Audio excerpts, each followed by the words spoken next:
18ชนเผ่าพวกเขาพร้อมกันทุกแยง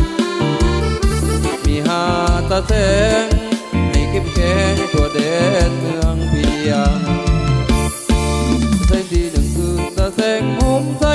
ต่อทัดนั้นไปเม่นตาแสงทุ่งนาเพียงตาแสงที่3คือตาแสงหน้าสวรรค์ตาแสงที่4นั้นคือมีไสสนาแสงที่5มาเป็นอาสยาภูมิภาษาพุ่มรุมเก็บจิตเก็บใจที่21 พฤษภาจะไป2026นี้ได้เปิดเป็นอย่างทางการเอา12 หมู่บ้านใส่บริการอาสยาภูมิ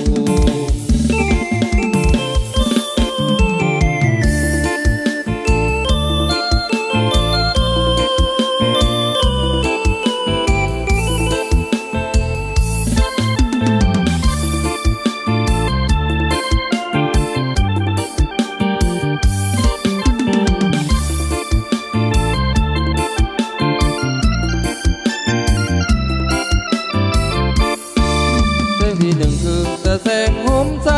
ต่อทัดนั้นไปเม่นตาแสงทุ่งนาเพียงตาแสงที่3คือตาแสงหน้าสวรรค์ตาแสงที่4นั้นคือมีไสสนาแสงที่5มาเป็นอาสยาภูมิภาษาพุ่มลุมเกี่ยมจิตเกี่ยมใจที่21 พฤษภาจะไป2026นี้ได้เปิดเป็นอย่างทางการเอา12 หมู่บ้าน